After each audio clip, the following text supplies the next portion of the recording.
Welcome students, once again हम लोग start कर रहे हैं इंजीनियरिंग मैकेनिक्स का नया लेक्चर और नया चैप्टर के साथ। हम लोग अब पढ़ने वाले हैं फ्रिक्शन, घर्षण बल। घर्षण बल क्या होता है और किस तरीके से हमारे पास बॉडी पर एक्ट करता है और किस तरीके से हम लोग इसको अपने इंजीनियरिंग प्रॉब्लम्स में इसे हम लोग सॉल्व कर सकते हैं और इसको शामिल करके हम लोग क्वेश्चंस को क्रिएट कर सकते हैं। तो हम लोग को स्टार्ट करना है फ्रिक्शन। फ्रिक्शन आखिर क्या होता है, आप लोग बहुत समय से पढ़ते हुए आ रहे हैं, लेकिन आज आप लोग फील करेंगे कि फ्रिक्शन आखिर कैसे हमारे पास क्वेश्चंस में अप्लाई होता है और किस तरीके से फ्रिक्शन का हमारे पास एडवांटेज और डिसएडवांटेज दोनों हैं और किस तरीके से फ्रिक्शन हमारे पास प्रॉब्लम में अगर इन्वॉल्व होता है तो फ्रिक्शन को हम लोग सॉल्व करते हैं प्रॉब्लम्स को। तो आइए देखते हैं हम लोग नया लेक्चर फ्रिक्शन। फ्रिक्शन हमारे पास क्या है?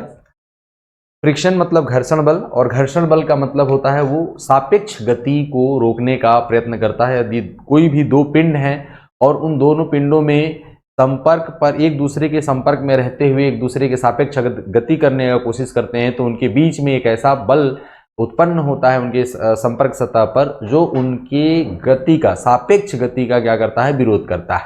रिलेटिव मोशन का हमारे पास विरोध करता है। तो रिलेटिव मोशन का विरोध करने वाला सरफेस का वह बल, तो उस बल को ही हम लोग क्या कहते हैं? घर्षण बल कहते हैं। इसका न्यूमेरिकल वैल्यू कैसे आता है, उसमें क्या क्या परेशानियां हैं, इस चीज को हम लोग देखेंगे। The force which opposes the movement और tendency to movement of a body is called frictional force और सिंपली फ्रिक्शन। हम लोग इसको क्या कह सकते हैं? Friction force. सिंपली हम लोग फ्रिक्शन भी कह सकते हैं या फ्रिक्शनल फोर्स कह सकते हैं। और ये टेंडेंसी को अपोज करता है। क्या करता है भाई? अपोज करता है। When the two bodies in contact, अभी मैंने आप लोगों को बताया कि जब भी दो बॉडी हमारे पास कांटेक्ट में होंगे, कहीं पर भी कोई भी अगर बॉडी अगर कांटेक्ट में किसी के साथ मोशन कर रहा है या करने की कोशिश करेगा तो एक संपर्क सतह पर एक बल उत्पन्न होगा। उसी बल को हम लोग क्या कहेंगे?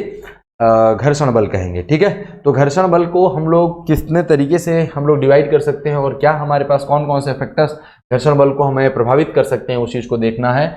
स्थैतिक घर्षण, स्टैटिक फ्रिक्शन। स्टैटिक फ्रिक्शन का मतलब कि हमारे पास अगर किसी बॉडी के ऊपर हम लोगों ने फोर्स लगाया, तो स्टेटमेंट में अभी आप लोगों ने देखा है कि अगर हम लोग ये बॉडी इस कॉन्टेक्ट सरफेस पर यहाँ पर इसके सापेक्ष अगर कोई गति करना चाहता है या गति कराने की कोशिश कर रहा है, लेकिन ये बल पर्याप्त बल नहीं है कि इसको गति करा सके, तो इनके बीच में भी एक हमारे पास क्या होगा? नेट फोर्स जीरो होना चाहिए, क्योंकि इसका वेलोसिटी चेंज नहीं हो रहा है। और वेलोसिटी चेंज नहीं हो रहा है तो एक्सीलरेशन हमारे पास क्या होगा? जीरो। इसका मतलब कि अगर इस पे कोई फोर्स काम कर रहा है आगे की तरफ, तो इस पे हमारे पास फोर्स फ्रिक्शन पीछे की तरफ एक जरूर काम कर रहा होगा।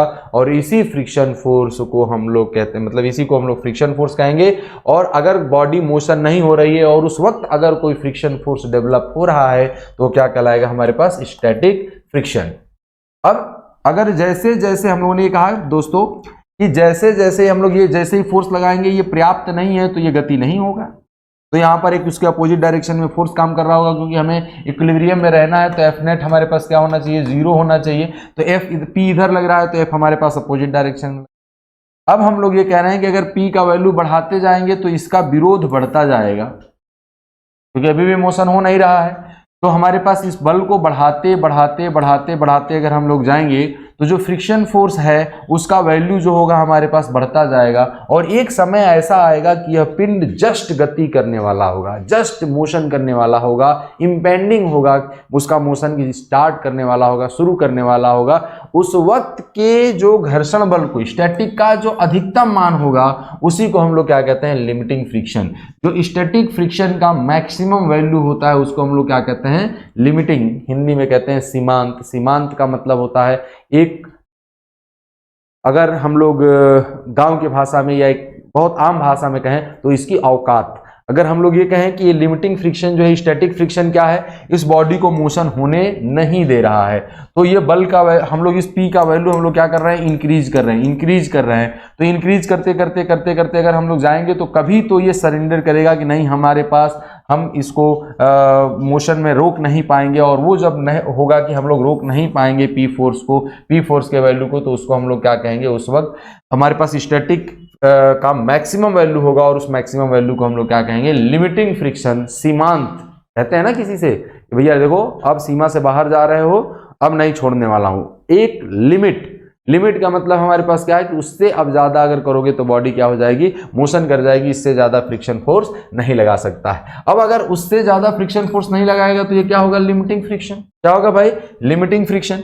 अब अगर हम लोग ये कहें कि लिमिटिंग फ्रिक्शन की अगर हम लोग बातचीत कर रहे हैं, हमने कहा कि अगर हम लोग P फोर्स बढ़ाते जाएंगे तो फ्रिक्शन फोर्स हमारे पास क्या होगा, बढ़ता जाएगा। P फोर्स अगर हम लोग बढ़ाते जाएंगे, फ्रिक्शन फोर्स बढ़ता जाएगा, और ये बढ़ते बढ़ते एक ऐसे सिचुएशन पे आ जाएगा जहां पर हम लोग कहेंगे कि ये FL है, यानी हमारे पास इससे ज़्यादा स्थैतिक घर्षण नहीं हो सकता, इसको हम लोग लिमिटिंग घर्षण कहेंगे। लेकिन अभी भी अगर हम नहीं मान रहे हैं और P को हम लोग बढ़ाते जा रहे हैं, B को बढ़ाते जा रहे हैं, तो उसके बाद अब बॉडी हमारे पास क्या करने लगेगी, मोशन करने लगेगी। तो मोशन करने के लिए जब हम लोग इसका मैक्सिमम वैल्यू आ जाएगा, मोशन अगर कर भी रहा होगा तो ऐसा नहीं है कि वहां पे घर्षण काम नहीं करेगा, घर्षण बल तो काम करेगा ही। यानी जब कोई पिंड एक दूसरे पिंड के सापेक्ष गति प्रारंभ कर देता है उसके कांटेक्ट में, तो उनके बीच में जो घर्षण उत्पन्न होता है या फिर घर्षण बल होता है उसको काइनेटिक या डायनेमिक फ्रिक्शन कहते हैं, गतिक घर्षण कहते हैं। उसको क्या कहेंगे भाई,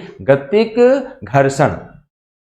गतिक घर्षण क्या है, जब एक बॉडी दूसरे बॉडी के सापेक्ष गति प्रारंभ कर दे, अर्थात कि अगर हम लोगों ने पिंड के ऊपर बल लगाया है तो ये बल की वजह से ये बल इतना ज्यादा हो गया है कि इस घर्षण का ये जो विरोध है, मतलब घर्षण जो हम लोग ये कह सकते हैं अपोज करने का जो हमारे पास फोर्स है, उससे बियॉन्ड मतलब उससे ज्यादा बल लगा चुका है, और उससे अगर ज्यादा बल लगा चुका है तो हमारे पास जो आएगा घर्षण बल, हमारे पास उसके लिए उस पर जो जनरेट होगा घर्षण बल, वो हमारे पास क्या होगा, काइनेटिक या डायनेमिक फ्रिक्शन। क्या होगा, काइनेटिक या डायनेमिक फ्रिक्शन। ऐसे घर्षण को ही हम लोग क्या कहते हैं, काइनेटिक या डायनेमिक घर्षण कहते हैं।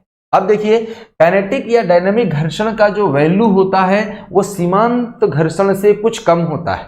काइनेटिक फ्रिक्शन की जो वैल्यू है लिमिटिंग फ्रिक्शन से, सीमांत घर्षण से कुछ कम होता है। फॉर एग्जाम्पल के लिए अगर हम लोग देखें, अगर हम लोग पहले अगर कहीं पर भी गए हैं किसी दुकानदार से या कहीं पर भी अगर बात करने के लिए अगर हम लोग जाते हैं, आप एकदम प्रैक्टिकल लाइफ में देख सकते हैं, जब आप रिश्तेदार के घर पे जाते हैं कहीं पर भी, उससे अगर पहली बार मिलते हैं तो उस वक्त जो बात करने में हिचक होता है या हेजिटेशन हमें महसूस होता है वो कुछ ज़्यादा रहता है स्टार्टिंग में। जब उससे बात होने लगती है, पहला दूसरे बात में बोलने के लिए पापा का फ़ोन आ जाए घर से, तो हम लोग अपना गला साफ करते हैं कि यार कहीं कुछ मिस्टेक ना हो जाए, किस तरीके से हमें बात करना है। फिर उसके बाद जब बात होने लगती है नॉर्मली, तो हम लोग का जो हेजिटेशन है वो कुछ कम हो जाता है। उसी प्रकार अगर हम लोग ये कहें कि लिमिटिंग जो फ्रिक्शन है, लिमिटिंग फ्रिक्शन को पार करने के बाद अधिकतम हेजिटेशन को, अधिकतम घर्षण बल को, अधिकतम विरोध को पार करने के बाद हमारे पास जब वो बॉडी मोशन में आ जाएगा, या फिर जब हमारे पास हम बातचीत करना स्टार्ट कर देंगे और एंड सो ऑन, तो हमारे पास जब बॉडी मोशन में आ जाएगा तो उस वक्त जो हमारे पास घर्षण बल काम करेगा वो काइनेटिक या गतिक घर्षण कहलाएगा, और उसका जो वैल्यू है वो लिमिटिंग वैल्यू से कुछ कम होगा। बात समझ गए। अब लिमिटिंग जो है, काइनेटिक फ्रिक्शन भी दो तरीके का होता है, एक स्लाइडिंग फ्रिक्शन होता है और दूसरा क्या होता है, रोलिंग फ्रिक्शन। स्लाइडिंग फ्रिक्शन क्या होता है, रोलिंग फ्रिक्शन क्या होता है। अब अगर कोई बॉडी हमारे पास किसी भी दूसरे पिंड, किसी बॉडी के रिस्पेक्ट में, यदि कोई बॉडी किसी दूसरे बॉडी के रिस्पेक्ट में इस प्रकार मोशन करता है कि उस पे रिलेटिव मोशन, स्लाइडिंग, उनके कॉन्टेक्ट सरफेसेस पे रिलेटिव मोशन हो रहा हो, तो उसको हम लोग कहते हैं स्लाइडिंग फ्रिक्शन। मतलब वो फिसल रहा हो, फिसलने वाले सिचुएशन में जब हमारे पास फ्रिक्शन फोर्स काम करता है उसको हम लोग क्या कहते हैं, स्लाइडिंग फ्रिक्शन।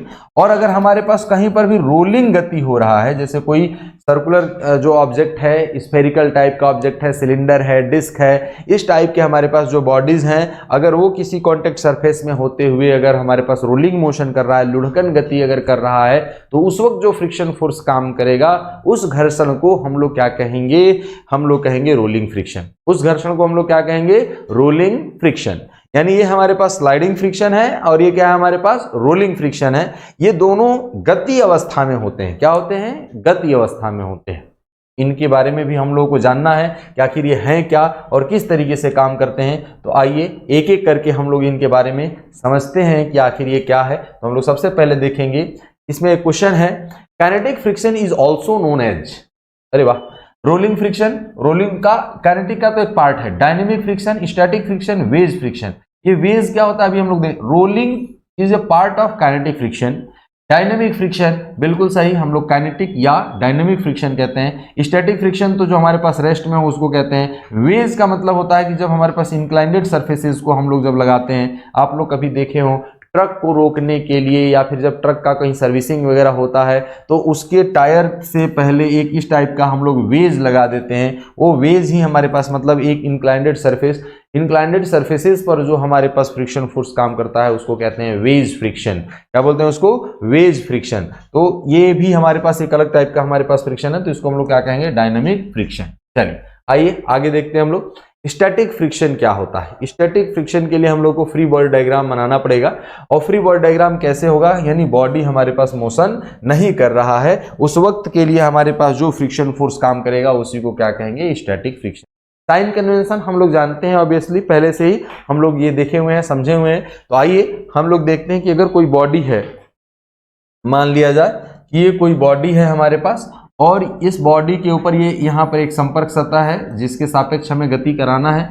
इनके बीच में हमारे पास अगर हम लोगों ने इसके ऊपर फोर्स अप्लाई किया तो ये बॉडी मोशन करने का कोशिश करेगा। ये जो बॉडी, ये फोर्स है, इस बॉडी को मोशन कराने का कोशिश करेगा।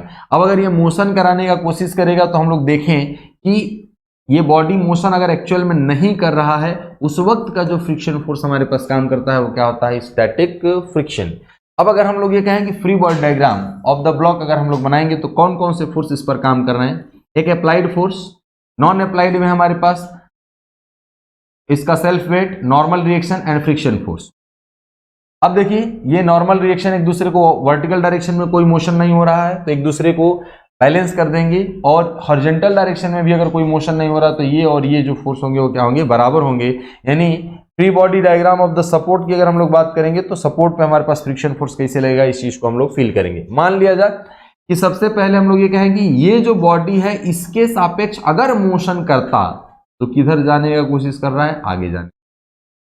तो इसके ऊपर जो इसके सापेक्ष अगर हमारे पास फ्रिक्शन फोर्स लगेगा पीछे की तरफ, और ये जो बॉडी है इसके ऊपर इसका रिएक्शन, जो नॉर्मल रिएक्शन काम करेगा वो क्या करेगा? आगे की तरफ।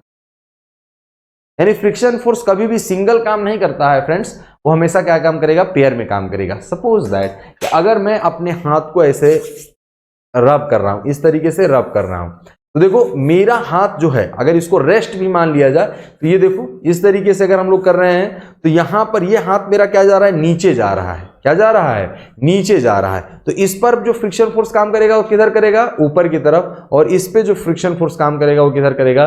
नीचे की तरफ। इस चीज को अगर समझने के लिए हम लोग एक बहुत अच्छा सा एक एग्जाम्पल कंसीडर करते हैं। मान लिया जाए कि हमारे पास एक कैलकुलेटर है और इस कैलकुलेटर के सरफेस को हमें देखना है। अगर हम लोग ये कहें कि ये कैलकुलेटर के जो बटन्स हैं ये टूट सकते हैं या फिर अगर इसको नीचे गिराना हो, तो अगर मैं इनकी फीलिंग्स की बात करूं, देखो इसको ऐसे रब कर रहा हूं तो इनके बटन्स पे जो फोर्स काम कर रहा होगा वो किधर काम कर रहा होगा? नीचे की तरफ काम कर रहा होगा ना। देखो ऐसे अगर मैं रगड़ रहा हूं, इसको रब कर रहा हूं, तो इसके बटन्स के ऊपर फोर्स किधर काम कर रहा है? नीचे की तरफ। भाई देखो इनका जो हमारे पास स्वैपिंग का अगर वो होगा, मान लो कोई नया प्लास्टर बनाया घर का, उसकी प्लास्टर के ऊपर अगर हम लोग अपने हाथ को रब करेंगे तो जो प्लास्टर का मटेरियल है वो नीचे की तरफ हमारे पास फील करेगा उसके ऊपर फोर्स। और अगर वो अगर मान लो इसमें नुकीली चीजें निकली हुई हैं या किसी भी तरीके से मेरे हाथ का चमड़ा अगर घिसेगा तो वो किधर जाने का कोशिश करेगा? ऊपर की तरफ जाने का कोशिश करेगा। मतलब देखिए फ्रेंड्स, अगर मेरे हाथ के ऊपर अगर इसको अगर हम लोग इस तरीके से फील करें तो हमारे हाथ के ऊपर जो फ्रिक्शन फोर्स लग रहा है वो किधर लग रहा है? ऊपर। और इस पर जो फ्रिक्शन फोर्स लग रहा है वो क्या लग रहा है? नीचे। दोनों का परिमाण बराबर है और वह विपरीत है। वही कहता है न्यूटन का law, every action there is equal and opposite reaction, every action there is equal and opposite reaction। तो फ्रेंड्स ये ध्यान देंगे, ब्लॉक अगर आगे की तरफ जा रहा है तो ब्लॉक के ऊपर जो फ्रिक्शन फोर्स काम करेगा वो पीछे, और जो कॉन्टेक्ट सरफेस पे फ्रिक्शन फोर्स काम करेगा वो किधर करेगा? आगे की तरफ काम करेगा। ध्यान दीजिए, अगर हम लोग एक नोट का बंडल है, उस बंडल में से एक नोट को हम बाहर निकालना चाहते हैं, तो ऐसा होता है प्रायः कि अगर नोट फटेगी तो जिस नोट को हम लोग निकाल रहे हैं उसका कुछ पोर्शन अंदर ही रह जाए, मतलब कि कोई उसको खींच रहा है, मतलब कोई उसको पकड़े हुए है, यानी उसके ऊपर जो फ्रिक्शन फोर्स काम किया वो किधर किया, जिस नोट को हम पकड़ के खींच रहे थे वो पीछे की तरफ काम किया। लेकिन फ्रेंड्स कभी कभी ऐसा होता है कि ऊपर वाली और नीचे वाली नोट भी साथ में बाहर आ जाती है। तो जो ऊपर वाले और नीचे वाली नोट अगर हमारे पास बाहर आ जा रही है, इसका मतलब क्या है कि उन पर भी कोई फोर्स काम कर रहा है। तो नोट के ऊपर वाली नोट पे आगे की तरफ फ्रिक्शन काम किया, नोट के नीचे वाली नोट पर भी हमारे पास क्या काम किया, पीछे की तरफ सॉरी आगे की तरफ भी फ्रिक्शन हमारे पास काम किया, इसीलिए वो हमारे पास क्या हो जाते हैं, आगे आ जाते हैं। या तो जिस नोट को खींच रहे हैं वो तो फटेगा, तो उसका कुछ पोर्शन अंदर ही रह जाएगा। बात समझे? चलिए आइए हम लोग इसको फिर से समझने का कोशिश करते हैं। इसको हम लोग फ्री बॉडी डायग्राम में, और हम लोग ये देखेंगे कि कहाँ पर हम लोग नॉर्मल रिएक्शन लगा सकते हैं, कहाँ पर हम लोग किस तरीके से हम लोग इस चीज को समझ सकते हैं। तो देखिए भाई, इसके ऊपर जो हम लोग फोर्स लगा रहे हैं वो P है, इसका जो वेट है वो mg है, और ये नॉर्मल रिएक्शन जहाँ पे कांटेक्ट हटाएंगे वहाँ पे नॉर्मल रिएक्शन आएगा, और ये बॉडी इस डायरेक्शन में मोशन कर रही है। तो इसके ऊपर जो फ्री बॉडी डायग्राम हमारे जो फोर्स काम करेगा, फ्रिक्शन फोर्स, वो क्या काम करेगा, आगे की तरफ काम करेगा, इस यहाँ पर काम करेगा, जो हमारे पास है फोर्स के अपोजिट डायरेक्शन में काम करेगा, या रिलेटिव मोशन के अपोजिट डायरेक्शन। ठीक, चलिए अब अगर हम लोग ये कहें कि इस फोर्स की वैल्यू को, अच्छा पहली बात कि हम लोग ये मैग्नीट्यूड ऑफ एफ आर की बात करें तो यहाँ पे गति तो हो नहीं रही है। अब अगर गति नहीं हो रही है तो एक्स डायरेक्शन में जितने भी फोर्स काम कर रहे हैं उनका वैल्यू क्या होना चाहिए, 0।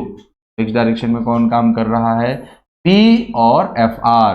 तो एफ आर की वैल्यू जो हो गई वो क्या हो गई, अप्लाइड लोड के इक्वल। यानी अगर हमारे पास स्टैटिक फ्रिक्शन काम कर रहा है और उस वक्त हमने जितना फोर्स अप्लाई किया है उतना फोर्स, अगर हमारे पास अप्लाइड फोर्स उतना ही फ्रिक्शन फोर्स डेवलप होगा, तभी बॉडी हमारे पास क्या रहेगी, इक्विलिब्रियम में रहेगी। यानी हम लोग ये कहें स्टैटिक फ्रिक्शन के केस में static friction force, static friction force is equals to net applied force, net force acting on the body in that direction. इन मतलब कहने का मतलब यह है कि स्टैटिक फ्रिक्शन का वैल्यू अप्लाइड लोड के ही इक्वल होता है, जितना हमने फोर्स उस पर अप्लाई किया हुआ है उसी के बराबर होगा, उससे ज़्यादा नहीं हो सकता है, क्योंकि बॉडी हमारे पास तभी इक्विलिब्रियम में रहेगी। यानी बॉडी को इक्विलिब्रियम में अगर हम लोग को रखना है तो हमें जो फोर्स लगाना होगा वो क्या होगा हमारे पास भाई, वो जो फ्रिक्शन फोर्स डेवलप होगा, देखिए यहाँ पर जो फ्रिक्शन फोर्स आया है उतना ही अपोजिट डायरेक्शन में, और इस डायरेक्शन में कोई गति नहीं हो रही है, तो नेट फोर्स जो होना चाहिए वो क्या होना चाहिए, 0 होना चाहिए। चलिए आइए हम लोग आगे देखते हैं कि हमारे पास स्टैटिक, अब हम लोग जैसे जैसे फोर्स P का वैल्यू बढ़ाते जाएंगे बॉडी जस्ट मोशन के केस में आ जाएगी। यानी limiting friction force F, friction force का मैक्सिमम मान, जो हमारे पास फ्रिक्शन फोर्स F मैक्सिमम अगर हम लोग देखें तो it is the maximum frictional force develop at the surface when the block is impending motion। impending motion का मतलब क्या होता है कि पिंड जस्ट मोशन स्टार्ट करने वाला है, बॉडी जो है अब मोशन स्टार्ट करने ही वाला है, यानी स्टैटिक फ्रिक्शन स्टैटिक स्टेट में ही है, मोशन अभी नहीं हो रहा है, और स्टैटिक का सबसे अधिकतम मान ही हमारे पास क्या कहलाता है, लिमिटिंग फ्रिक्शन फोर्स। क्या कहलाएगा हमारे पास, लिमिटिंग फ्रिक्शन फोर्स, उसको कहेंगे हम लोग सीमांत घर्षण। It is the maximum frictional force. देखिए ये ध्यान रखना है, मैक्सिमम फ्रिक्शनल फोर्स जो हमारे पास होगा स्टैटिक कंडीशन का, किसका भाई, स्टैटिक कंडीशन का, उसी को हम लोग क्या कहेंगे, लिमिटिंग फ्रिक्शन। ठीक है, तो लिमिटिंग फ्रिक्शन भी हमारे पास एक बहुत इंपॉर्टेंट पार्ट है इसका, और यहीं से हम लोग सब वो कहते हैं। मान लिया जाए कि अगर कोई बॉडी है, देखिए इसका हम लोगों ने ग्राफिकली ऐसे रिप्रेजेंट किया है कि अगर स्टैटिक मोशन, अगर स्टैटिक है, स्टैटिक मोशन है, स्टैटिक पोजीशन, स्टैटिक पोजीशन में है, स्टैटिक पोजीशन में है, स्टैटिक यानी हमारे पास कोई फ्रिक्शन, हमारे पास मोशन नहीं हो रहा है, तो जो P होगा वो एफ आर के इक्वल होगा।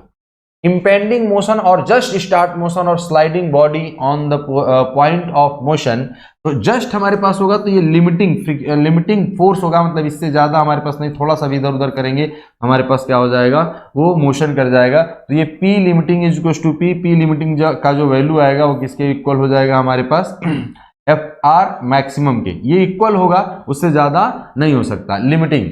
अब अगर हम लोग ये कहें कि यहां पर अगर P1 फोर्स लगाएं और ये लिमिटिंग से ज्यादा है, मतलब this value is greater than limiting value, then हम लोग ये क्या कहेंगे भाई, इससे अगर हमारे पास ज्यादा है तो block will slip on the surface, और ये हमारे पास रियल मोशन है, और रियल मोशन में जो हमारे पास फ्रिक्शन आएगा वो क्या होगा, काइनेटिक फ्रिक्शन, काइनेटिक फ्रिक्शन।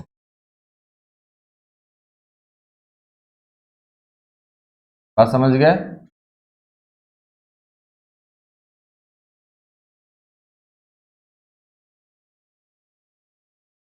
तो आप लोग चाहें तो नोट डाउन कर सकते हैं, ये जो हमारे पास P है और ये FR है, तो ये हमारे पास P is equal to FR होगा कब, स्टैटिक, अभी मोशन स्टार्ट नहीं हुआ है। लिमिटिंग अवस्था अगर होगी तब भी हमारे पास जितना फोर्स हम लोगों ने अप्लाई किया उतना ही हमारे पास फ्रिक्शन फोर्स डेवलप होगा, और रियल मोशन का मतलब होगा काइनेटिक, हमारे पास फ्रिक्शन काम करेगा, कौन सा फोर्स, काइनेटिक फ्रिक्शन, काइनेटिक या डायनेमिक फ्रिक्शन, ठीक। तो हम लोग इस चीज को block will slip on the surface, slip कर सकता है हमारे पास, या फिर हमारे पास यहाँ पे अगर सर्कुलर बॉडी होता, अगर वो रोलिंग कर रहा होता तो रोलिंग भी हमारे पास हो सकता है। तो हम लोगों को इसमें ये देखना है कि कितना वैल्यू होता है। अब देखिए हम लोगों ने लिमिटिंग स्टैटिक फ्रिक्शन के लिए भी कहा, लिमिटिंग फ्रिक्शन में भी हम लोगों ने ये कहा कि हमारे पास ये हो सकता है फ्रिक्शनल फोर्स, और उससे ज्यादा हमारे पास काम नहीं हो सकता है, अप्लाइड लोड के ही इक्वल होगा जस्ट। लेकिन हमें अप्लाइड लोड जनरली दिया नहीं होता, और अगर जनरली दो या दो से अधिक फोर्स काम कर रहे हो उस डायरेक्शन में, तो हम लोगों को लिमिटिंग फ्रिक्शन के बारे में कुछ जानने की जरूरत होती है, ठीक है। अब हम लोग ये कहें कि लिमिटिंग फ्रिक्शन क्या होता है और किस तरीके से हमारे पास काम करता है, इसका क्या मीनिंग है, तो हम लोग ये देखें कि कोएफिशिएंट ऑफ स्टैटिक फ्रिक्शन के पार्ट से हम लोग इसको समझेंगे कि लिमिटिंग फ्रिक्शन हमारे पास है क्या। देखिए जब हमारे पास अलग अलग एक्सपेरिमेंट्स किए गए तो ये पाया गया कि जब बॉडी जस्ट हमारे पास मोशन करने के सिचुएशन में है, स्टार्ट करने के सिचुएशन में है, तो जो इस पे फ्रिक्शन फोर्स काम कर रहा है, लिमिटिंग फ्रिक्शन फोर्स, तो लिमिटिंग फ्रिक्शन फोर्स और नॉर्मल रिएक्शन का जो रेशियो है वो कांस्टेंट आ रहा है। FR लिमिटिंग और नॉर्मल रिएक्शन का जो रेशियो है वो एक कांस्टेंट आ रहा है, और हमेशा यही हो रहा है। अगर सेम मटेरियल है, सेम कंडीशंस हैं दोनों मटेरियल में, कॉन्टेक्ट सरफेस सब कुछ वही है, तो चाहे आप इस बॉडी को कितना भी कम रखें या ज़्यादा रखें, हमारे पास जो FR जो फ्रिक्शनल फोर्स है और नॉर्मल रिएक्शन जो हमारे पास कॉन्टेक्ट सरफेस का डेवलप हो रहा है वो हमेशा क्या आ रहा है, कांस्टेंट। और इसी कांस्टेंट को हम लोग, इसी रेशियो को हम लोग क्या कहते हैं, कोएफिशिएंट ऑफ स्टैटिक फ्रिक्शन। क्या बोलते हैं इसको, coefficient of static friction. When the block is at the point of sliding condition, यानी इंपेंडिंग मोशन, यानी कौन सा फ्रिक्शन काम कर रहा होगा फ्रेंड्स, कौन सा फोर्स काम कर रहा होगा, लिमिटिंग, लिमिटिंग कंडीशन में है। The ratio of limiting frictional force और maximum friction and normal reaction is a constant. देखिए FR अपॉन N, अभी बताए हम, ये एक्सप्लेन किए हैं कि FR लिमिटिंग और नॉर्मल रिएक्शन का जो अनुपात है वो क्या रहेगा, कांस्टेंट रहेगा, और उसी कांस्टेंट को, this constant is called coefficient of static friction, इसको हम लोग म्यू एस से डिनोट करेंगे, ठीक है। अब देखिए ये अगर इन दोनों का रेशियो अगर कांस्टेंट है भाई, तो ये म्यू आर है, और म्यू एस है, ये म्यू एस FR और N पर डिपेंड नहीं कर रहा है क्योंकि ये कांस्टेंट है। यानी ये जो है it depends upon the surface condition, किस पर डिपेंड करेगा, सरफेस कंडीशन, जो भी हमारे पास कॉन्टेक्ट सरफेसेस हैं उसकी कंडीशन क्या है, स्मूथनेस क्या है उसका, हमारे पास रफनेस कितना है, पॉलिश्ड है नहीं है, किस तरीके का हम लोग कर रहे हैं, मटेरियल क्या है, दोनों का उन पर डिपेंड करेगा।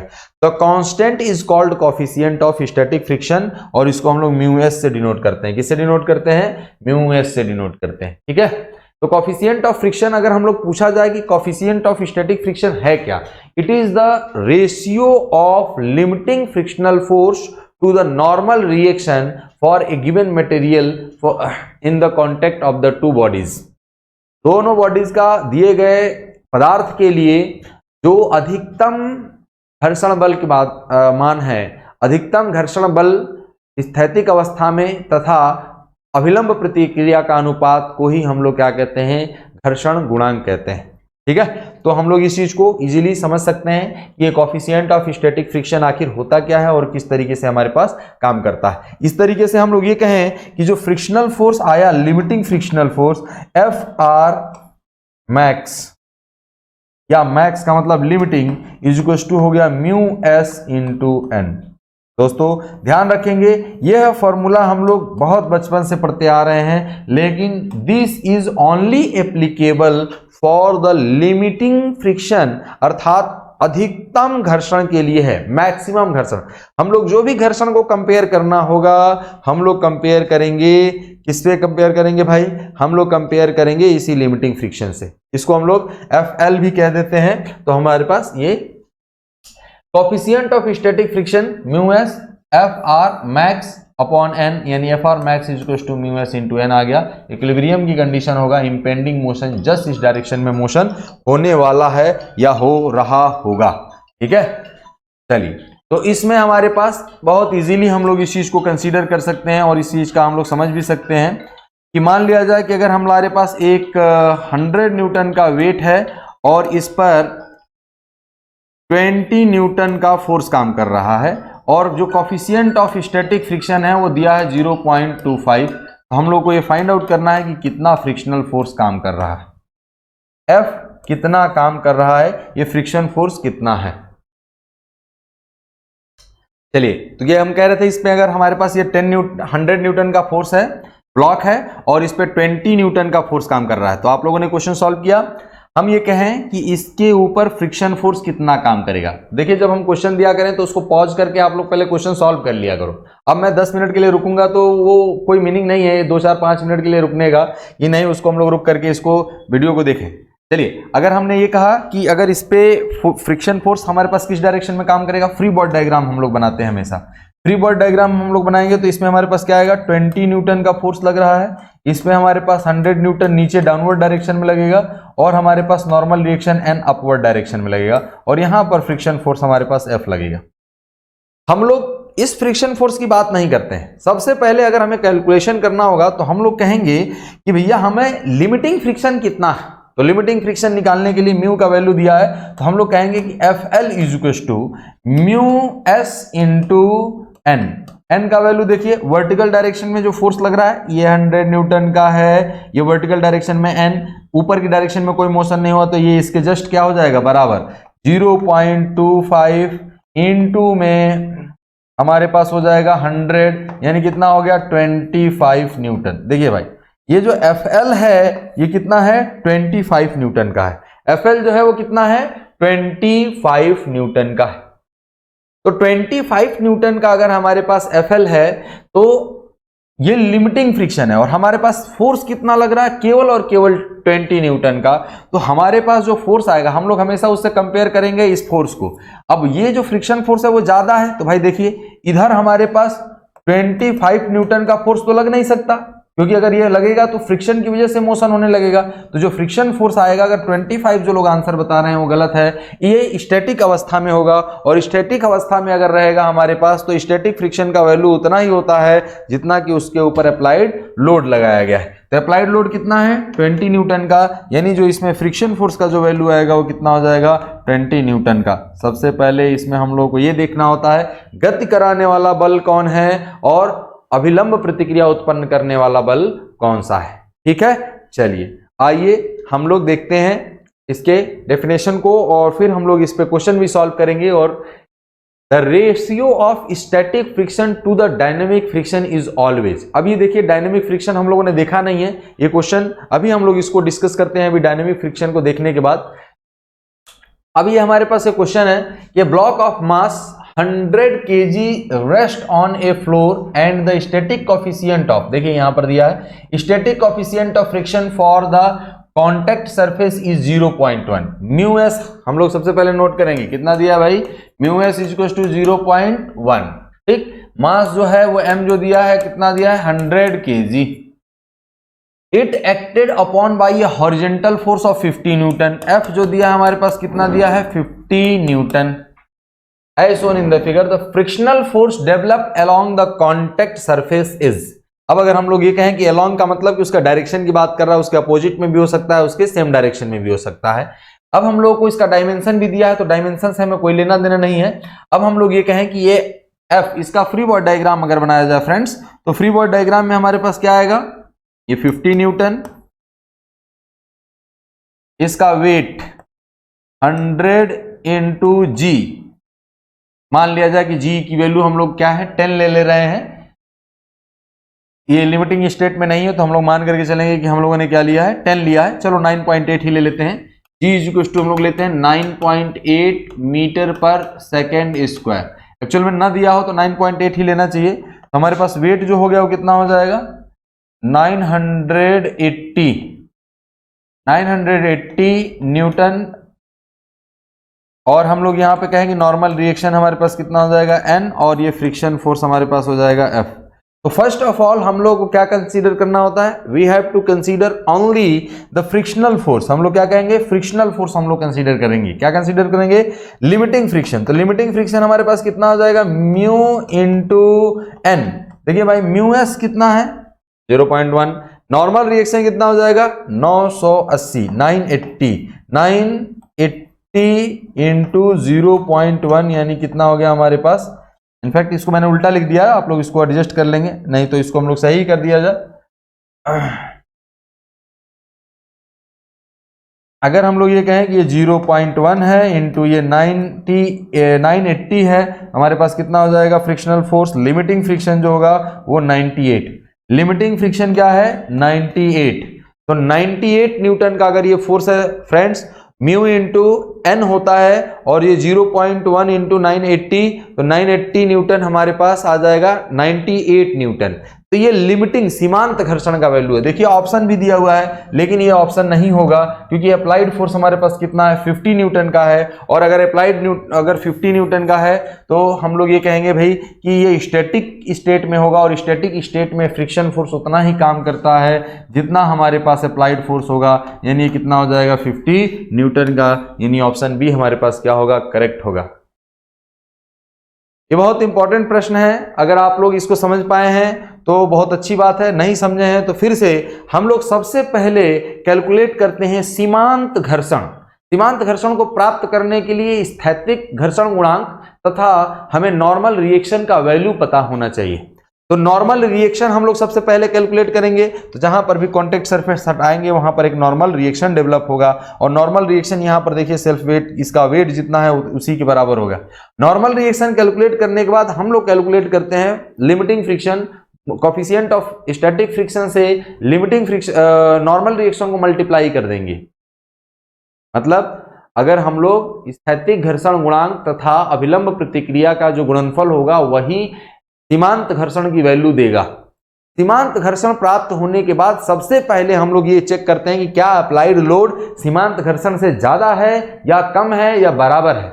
अगर ज्यादा है सीमांत घर्षण से अगर इसका वैल्यू ज्यादा है तो डायनेमिक स्टेट में होगा, यानी मोशन कर रहा होगा, तो उसके लिए हमें काइनेटिक कोफिशिएंट ऑफ फ्रिक्शन दिया होगा। और अगर वो मोशन नहीं कर रहा है, उसकी वैल्यू अगर कम है अप्लाइड लोड की, किससे, अप्लाइड लोड का मान अगर कम है, यानी P is less than FL, इसका मतलब जो हमारे पास F होगा वो किसके इक्वल होगा, P के इक्वल होगा, यानी फ्रिक्शनल फोर्स अप्लाइड लोड के ही इक्वल आएगा। ये बहुत ही इंपॉर्टेंट क्वेश्चन है फ्रेंड्स, और ये बहुत इजीली पूछा जाता है। ये गेट का क्वेश्चन है, बहुत इजी है, इसमें कहीं से भी कोई समस्या नहीं है। गेट 2011 में क्वेश्चन ये पूछा था, 2011 में आप लोग इसको देख सकते हैं। तो लेवल कोई बहुत बड़ा नहीं है। आपको अगर कैलकुलेट करना है तो इसमें क्या कैलकुलेट करना है, हमारे पास केवल एफएल भी दिया हुआ है। तो जनरली हम लोग तुरंत हम लोग क्या कर देते हैं, हम लोग ये मान लेते हैं कि ये 98 दिया है, हम खुश हो जाते हैं 98 आ गया, लेकिन ये आंसर नहीं है। आंसर हमारे पास ये स्टैटिक स्टेट में है। स्टैटिक स्टेट मतलब रुके हुए अवस्था में, और 50 न्यूटन का ही लोड अप्लाई कर रहा है। कोई कहे कि सर नहीं, अगर हम कहें कि सीमांत घर्षण 98 न्यूटन का आ रहा है तो सीमांत घर्षण आंसर होगा। नहीं भाई, अगर सीमांत घर्षण आप लगा भी देंगे तो ये फ्रिक्शन फोर्स अगर 98 न्यूटन इधर लगाएंगे तो क्या ये घर्षण बल की वजह से मोशन करने लगेगा?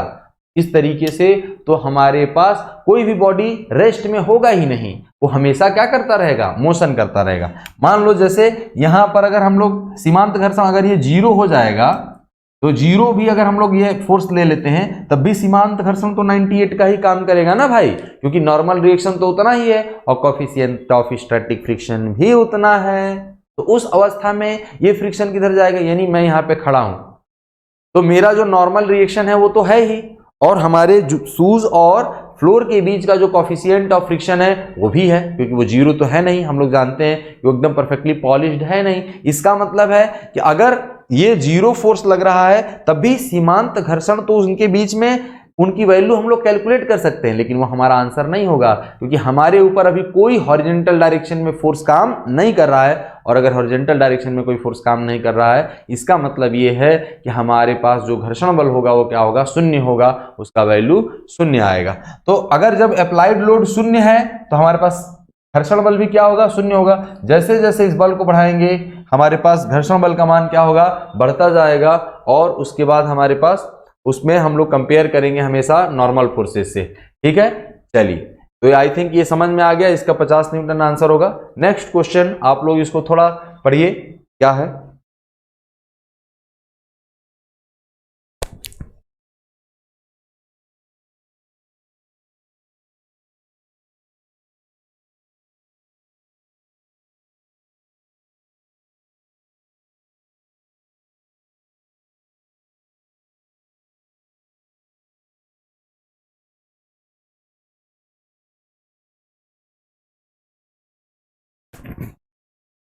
ठीक है भाई, क्या कह रहा है ये हमारे पास question, body of weight 100 newton, कितना न्यूटन दिया है, is placed on a rough horizontal plane. एक हमारे पास कोई बॉडी है, ये बॉडी कितने न्यूटन का है भाई, हमारे पास 100 न्यूटन का है, 100 न्यूटन का। Determine the coefficient of friction if the horizontal force of 60 newton just causes the body side over the horizontal plane. Means just causes का मतलब हो गया ना साहब, ये इंपेंडिंग मोशन है और ये स्थैतिक का अधिकतम मान, यानी हम लिमिटिंग फ्रिक्शन, तो हमें लिमिटिंग जो वैल्यू हमें दिया है यहाँ पे P का, वो P का वैल्यू कितना दिया है, 60 न्यूटन। तो 60 न्यूटन जस्ट इसको करने के लिए होगा, तो उस वक्त हमारे पास जो फ्रिक्शन फोर्स डेवलप हुआ होगा, वो जो फ्रिक्शन फोर्स होगा वो क्या होगा, लिमिटिंग फ्रिक्शन फोर्स होगा। तो लिमिटिंग फ्रिक्शन फोर्स यानी FL इज इक्वल टू कितना दिया है, 60 न्यूटन। अब हम लोग ये कहें कि अगर इसका वेट 100 न्यूटन है तो हमारे पास जो नॉर्मल रिएक्शन आएगा वो कितना होगा, 100 न्यूटन का होगा N। तो हम लोग ये कहें कि FL इज इक्वल टू कितना होता है, म्यू इंटू N। तो म्यू S हमारे पास जो आएगा वो कितना हो जाएगा, FL कितना दिया है, 60 डिवाइड बाई 100, यानी mu S is equal to आ जाएगा 0.6। इसका कोई मात्रक नहीं होता है, अर्थात हमारे पास आंसर आ जाएगा 0.6। कितने लोगों ने ये कर लिया, चलिए अच्छी बात है। जिन लोगों ने सॉल्व किया, जिन लोगों ने नहीं सॉल्व किया है प्लीज उसको समझने का कोशिश करें कि कहां से हम लोग इस क्वेश्चन को सॉल्व कर सकते हैं, इसको समझ सकते हैं। ठीक है, चलिए आइए हम लोग देखते हैं नेक्स्ट। ये एक हमारे पास क्वेश्चन है। क्वेश्चन क्या कह रहा है, the force required to pull a body of a weight of 50 newton. कितना है भाई, इसका वेट कितना है, 50 दिया है, 50 न्यूटन दिया। कितना वेट दिया है, on a rough horizontal plane is 15 newton. कितना दिया है, 15 newton. Determine the coefficient of friction of the force if applied at an angle of 15 degree. The force is applied at 15 degrees, और ये हमारे पास दिया है म्यू इज इक्वल टू 0.313। हमें answer ये निकालना है, ये हम लोग को कैलकुलेट करना है। ये आंसर भी इसी में यहाँ पर प्रिंट हो गया। तो हम लोग को आंसर हमें क्या निकालना है, कोएफिशिएंट ऑफ फ्रिक्शन निकालना है। तो फ्रेंड्स सबसे पहले हम लोग क्या बनाएंगे, फ्री बॉडी डायग्राम। और ये देखिए ये सब्जेक्टिव का पार्ट है, एसएससी जेई के सब्जेक्टिव क्वेश्चंस में आते हैं, वहां पर कैलकुलेटर अलाउ होता है, तो ये 15 18 17 20 जितना भी है ये दे सकता है आप लोगों को वैल्यू। तो आप लोग इजीली इस चीज को हम लोग क्या कर सकते हैं, कंसीडर भी कर सकते हैं, इनकी वैल्यूज हम लोग देख सकते हैं, ठीक है।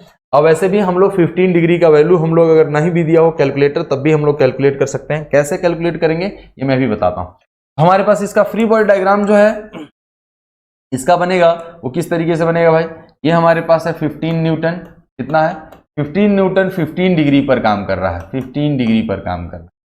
इसके ऊपर हमारे पास इसका सेल्फ वेट काम करेगा, ये कितना है 50 न्यूटन दिया हुआ है, और इसके ऊपर एक नॉर्मल रिएक्शन N काम करेगा, और ये आगे की तरफ मोशन करने की कोशिश करेगा तो यहां पर फ्रिक्शन फोर्स F काम करेगा। The force required to pull a body of weight 15 Newton on a rough horizontal plane determine the coefficient, मतलब इसको मोशन कराने के लिए 15 न्यूटन की रिक्वायरमेंट है। तो इसका दो हमारे पास कंपोनेंट होगा, एक जो कंपोनेंट होगा इस डायरेक्शन में और एक कंपोनेंट हो जाएगा, यानी ये कितना हो जाएगा 15 cos 15 और ये हो जाएगा 15 sin 15। मैंने बताया था कि जब भी कंपोनेंट लेते हैं तो जिस फोर्स का कंपोनेंट लिया है उसको काट दिया जाता है। अब हम लोग को सबसे पहले अगर फ्रिक्शन फोर्स अगर निकालना होगा, लिमिटिंग फ्रिक्शन फोर्स, क्योंकि ये जस्ट मोशन कराने के लिए काफी है, तो हम लोग ये कहेंगे वर्टिकल डायरेक्शन में जो फोर्सेस हैं उनको हम लोग बैलेंस करें, यानी 15 sine 15 minus 50 plus n is equal to 0। हमारे पास n इज इक्वल टू आ जाएगा 50 माइनस 15 साइन 15।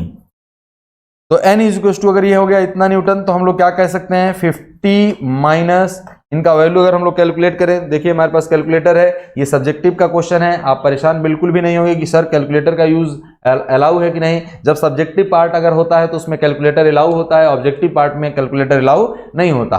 तो वैसे भी हम लोग साइन 15 का मैं अभी वैल्यू बताऊंगा कि उसको हम लोग कैसे कैलकुलेट कर सकते हैं विदाउट कैलकुलेटर, उस चीज को हम लोग समझेंगे। तो क्या हो जाएगा 15 साइन 15 इज इक्वल टू आ गया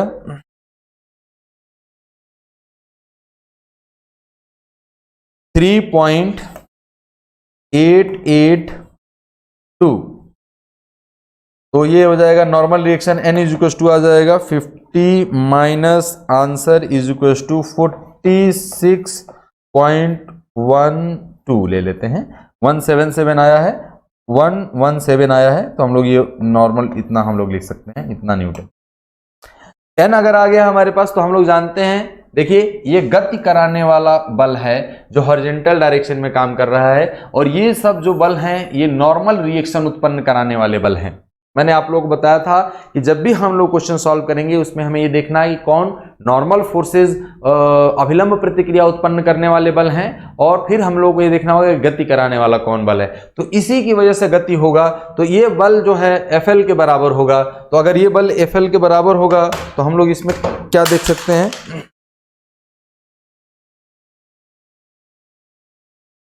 ये देखिए हम लोगों ने ये निकाला है, n की वैल्यू आ गई, तो Fl इज इक्वल टू हम लोग क्या लिख सकते हैं भाई, Fl is equal to 15 cos 15। तो Fl का वैल्यू कितना होता है mu S N is equal to 15 cos 15। तो mu S is equal to हो जाएगा n, ये 15 cos 15 डिवाइडेड बाई n का वैल्यू अभी हम लोगों ने कैलकुलेट किया था 46.12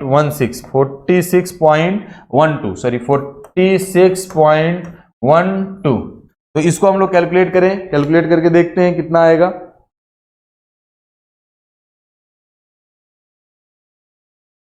15 into cos 15 is equal to 14.48 divided by 46.12 is equal to 0.3141। ये इतना आया है और इसका कोई यूनिट नहीं होता है, तो हम लोग देखें क्या आंसर हम लोग का सही आया है। 3.14 हम लोग का आया है 3.141, तो बिल्कुल सही आंसर आया है। हम लोग इस तरीके से इसको कैलकुलेट कर सकते हैं। बात समझ गए? चलिए नोट कर लीजिए इसको।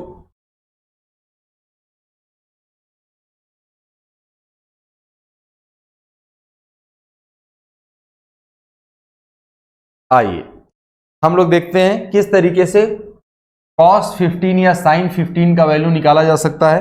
तो इसको मैं मिटा देता हूं, आप लोग रिमाइंड पीछे करके आप लोग इसको देख सकते हैं, तो अगर नोट करना हो तो।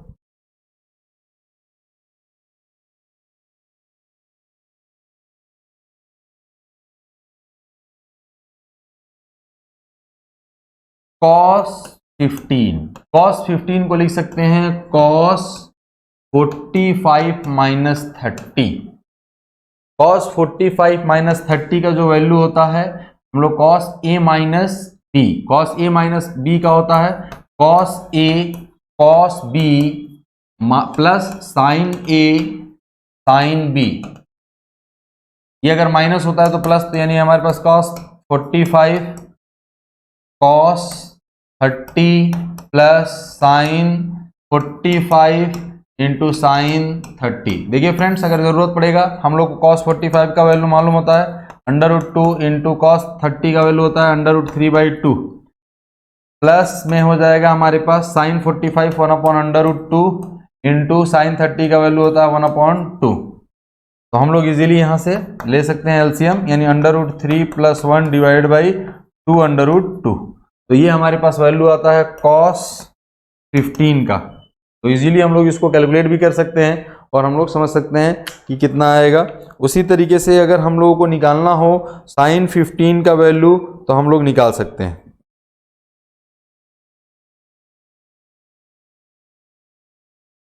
.9659 यानी इसका जो वैल्यू आएगा 0.9695 समथिंग कुछ करके ऐसा हमारे पास आंसर आ रहा है। 59 सॉरी 96 नहीं 59। ठीक है, तो आप लोग कैलकुलेट कर सकते हैं, ये वैल्यू हमारे पास होता है, इजीली हम लोग इसको फाइंड आउट कर सकते हैं। सिमिलरली अगर हम लोग को निकालना होगा sin 15 तो हम लोग क्या लिखेंगे sin 45 माइनस 30। ठीक है, ये ट्रिग्नोमेट्री के बेसिक रूल्स हैं, कोई बहुत बड़ी चीज नहीं है, आप लोग इसको इजीली समझ सकते हैं। आइए हम लोग देखते हैं अब नेक्स्ट पार्ट क्या, कोफिशिएंट ऑफ काइनेटिक फ्रिक्शन। ये काइनेटिक फ्रिक्शन क्या है और काइनेटिक फ्रिक्शन कब आता है, उससे पहले एक मेरा क्वेश्चन है, आप लोग उस क्वेश्चन को थोड़ा सॉल्व करेंगे कि स्टैटिक फ्रिक्शन में हमारे पास क्या, कैसे हम लोग इसको अप्लाई कर सकते हैं या नहीं कर सकते हैं। एक ये भी आपके बुक का क्वेश्चन है, मतलब सॉरी एग्जाम का क्वेश्चन है, आप लोग इस चीज को देख सकते हैं। ये एसएससी का अभी हाल में ही क्वेश्चन पूछा गया था।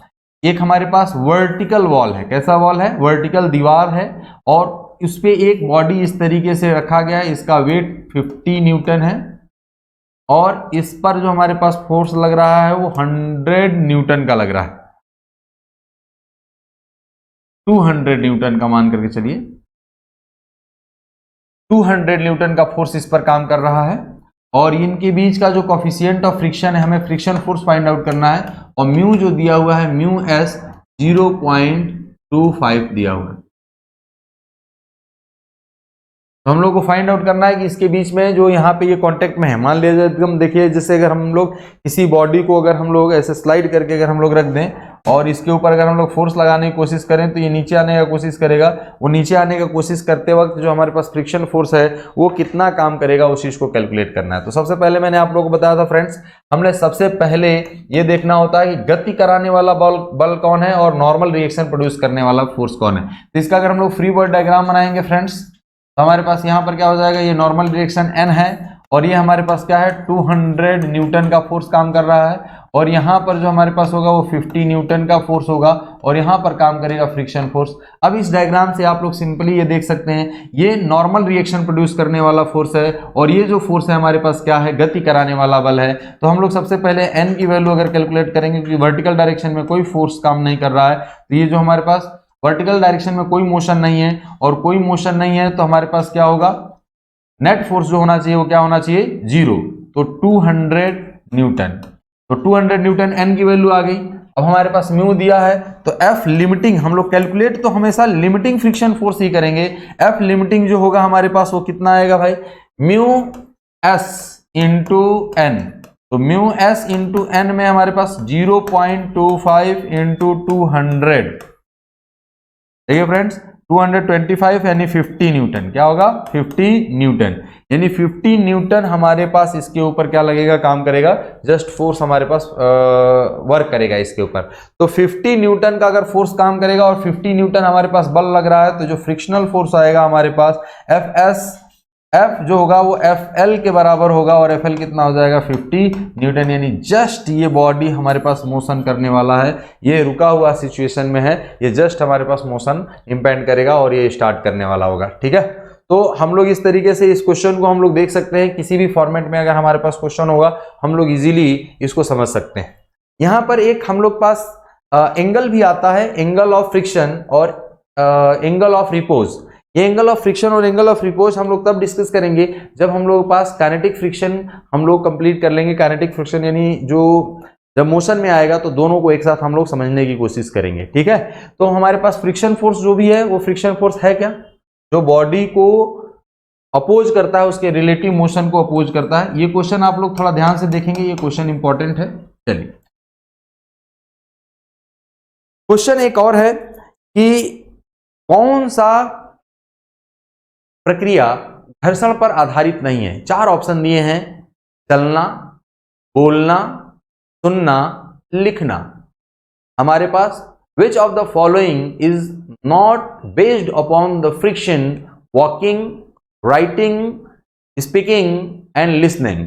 तो हमारे पास देखिए, वॉकिंग हम लोग तभी कर पाएंगे, चल तभी पाएंगे जब घर्षण हो। देखिए, बारिश वारिश जब होने लगता है तो हमारा पैर फिसलता है, जहां हम लोग वाटर के आसपास हम लोग निकलते हैं, जहाँ पे मिट्टी गीली होती है, वहां पे हमारे पास जो स्लाइडिंग है, जो फिसलना है, वो ज़्यादा होता है, क्योंकि वहाँ पे कोफिशिएंट ऑफ फ्रिक्शन क्या हो जाता है? रिड्यूस हो जाता है।